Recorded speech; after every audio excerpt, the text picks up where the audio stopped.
So, Aubrey, start with, I don't want to say it's a huge position change for you, but you are learning a little bit more spur. So, played it some last year. Big change for you. If it were permanent, what would you think?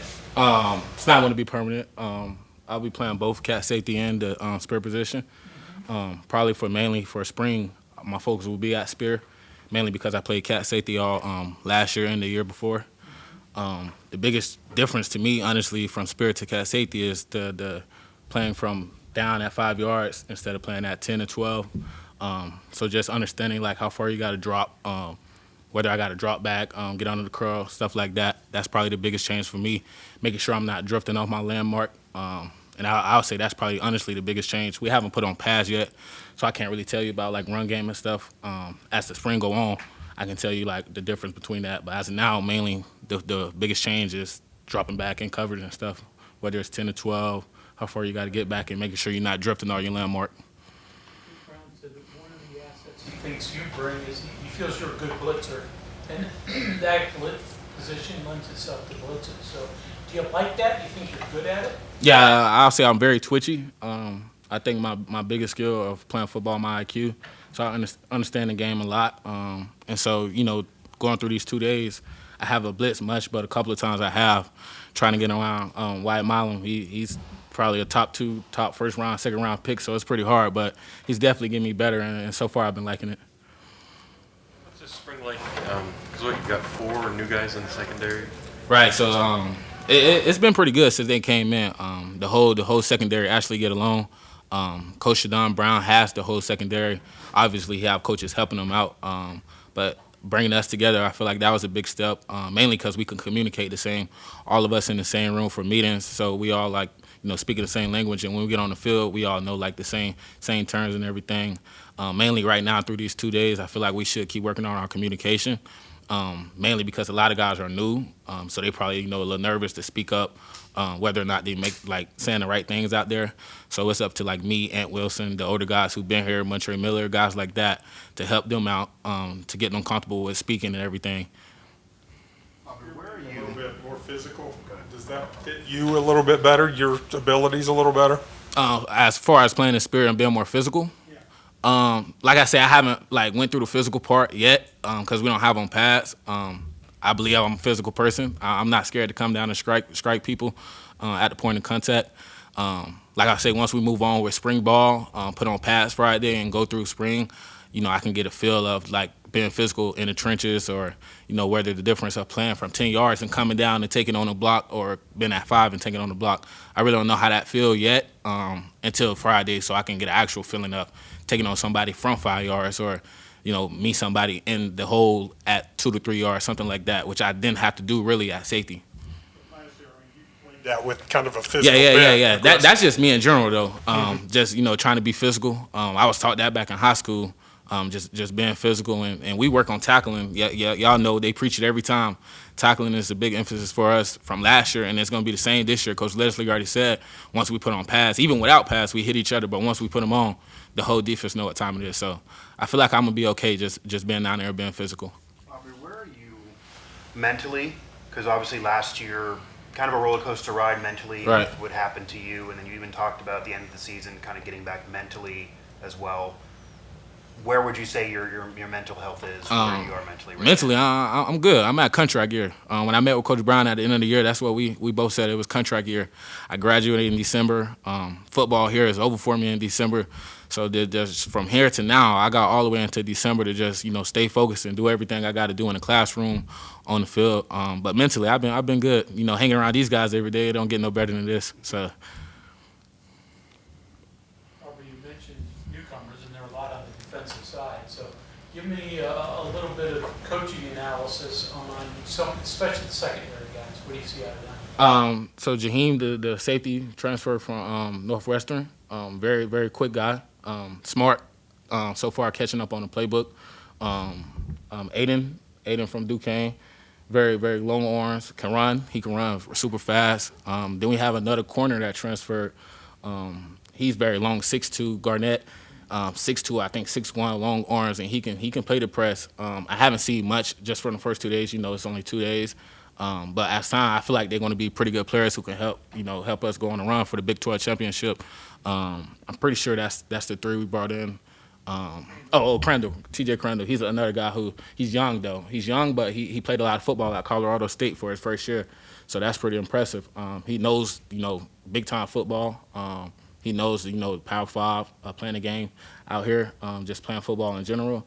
And he's a guy who can run too, and I feel like that's another guy who's going to help us. It's a lot of young guys we brought in. I mean, a lot of young guys we got already on a roster that in the secondary room who's stepping up, who we need to step up this spring to help us in the fall.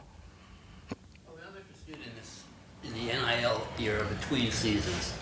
Do you hear from other schools? Do you have an agent to handle that? How do you know that you don't want to go somewhere else, or It's a yes or a no. You either tell them, yeah, I'm interested, or no, I'm not. I wouldn't say my last year was a pretty hectic after the end of the season. My sophomore year, going into my junior year, that was pretty hectic. This year it wasn't as bad as people trying to reach out. I've been here for this going on my 4th year. I've been here for 3 years. The same coaching staff. I don't really want to go nowhere else and try to pick up on the playbook. So just being around the same coaching staff and not many changes here is a big reason why I stay here, because I'm comfortable here. So there's no reason for me to leave to chase after some money. You know what I'm saying? When I'm playing here, I'm on the field. I got 1 year left of football and 1 year left of school to graduate. I don't think there's no need for me to try to go somewhere else and mess up. do people contact you though and just to feel you out? And see I don't want to put that business out there because I don't want to speak on that right now. So yeah, I don't want to speak on that. I'm sorry. When you were looking at new players coming in, what are the things you look at to figure out, hey, I think this guy can help us early? Is it necessarily scrimmage plays, full things? Is it drills? Are there a couple things you kind of... Really just how do you compete? Somebody come in and say, I want Aubrey Burks out there to go against. Then I know, okay, yeah, he wants it. Because, why not call out, try to call out the best of the best. When you get out there in a winter, we're competing for a little competition sprints, anything like that. So whoever just come out there and compete, I know you got some type of grit to you, some attitude to you. That's the first thing I look at. And then I just kind of talk to people, build relationships with them, understand where they come from, how their background was. And then, as time goes on, I kind of get a feel for them and see who they really are and stuff. How much can you tell before putting pads on? I mean, you can tell who can run and some of those things. Can you really tell who can play football? In 2 days, can you tell? I feel like you can tell a little bit. It's one guy I can say, Jay Bray. He came from Oklahoma State, the receiver. He kind of pops off the charts to me. These 2 days I seen him at receiver. I was like, okay, that can be a guy right there. That can be a guy right there. So you can tell a little bit. It's kind of hard for me to tell because when you put on pads, that's when you can tackle.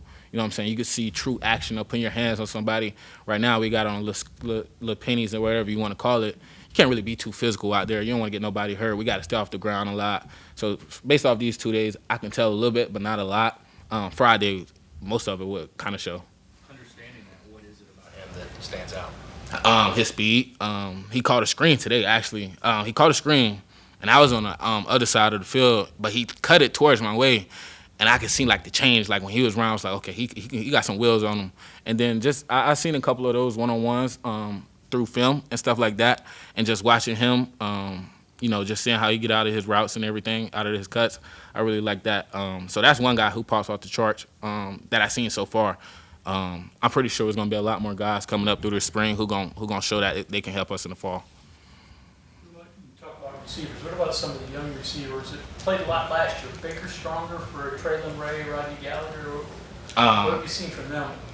T. Ray and Rod, they're both going to be great players. That's a trio: T. Ray, Rod, and Jaheim. That freshman trio, they all going to be great players. T. Ray, he's going to be a dog.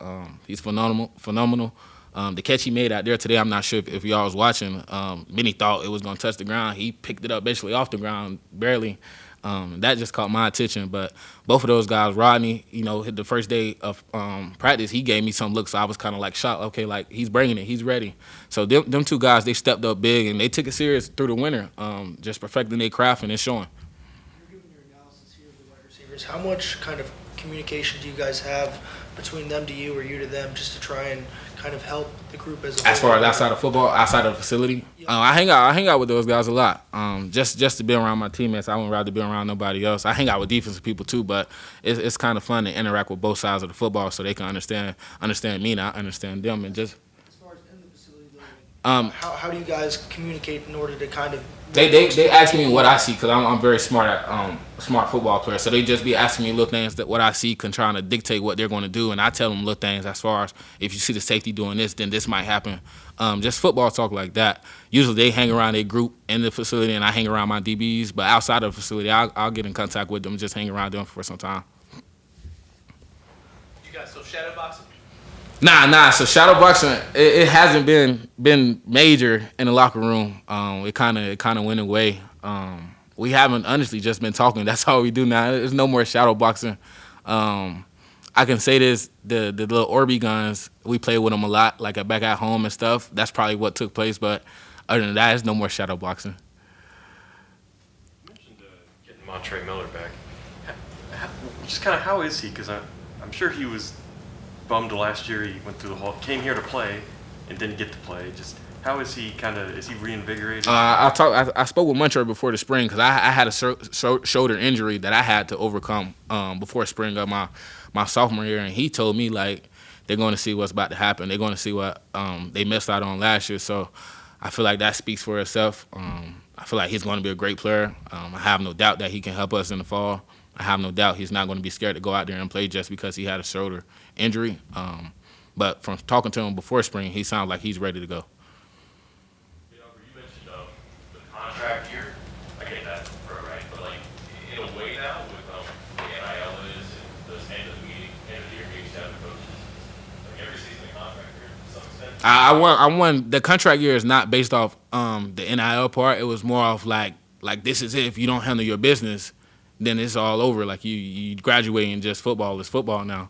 He was mainly telling me contract year as you graduate and then now you off to chase your real dreams, the real money, not no NIL money or something like that. You trying to go bigger than big. And so that's pretty much what he kind of meant through contract year. Instead of focusing on this little money that you can get through NIL, how about you take that next step in December? After December, go train, and then when it's time to go to the NFL, now you know what I'm saying. You could try to get a real contract, and not no NIL contract. Yeah. You definitely.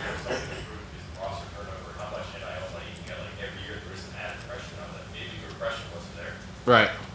So every year, you're definitely right. People can get cut. My job, honestly, is to take care of me and do my job out there on the field and try not to get cut. I can say this in our locker room. Last year, it was pretty hectic about NIL.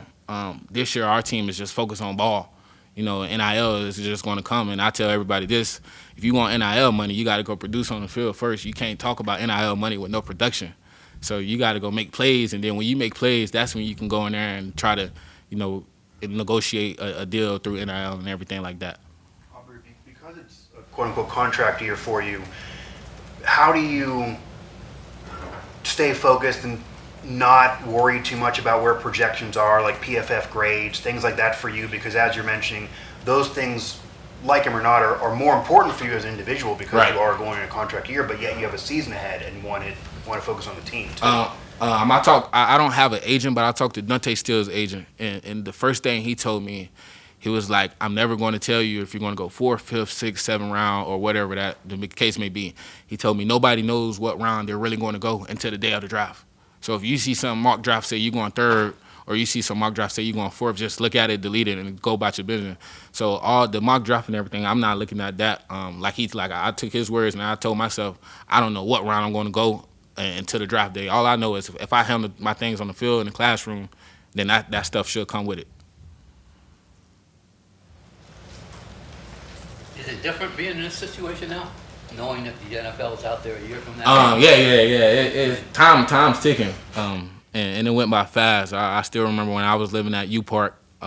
Still remember the VTech game when we played them here, just things like that. And I look back, I was like, dang, I was just a freshman. Now I'm a senior now, and so just knowing that time is ticking, just knowing that I got to do everything I can and my ability to make sure I'm comfortable in December, and I know I'm in a good spot after December.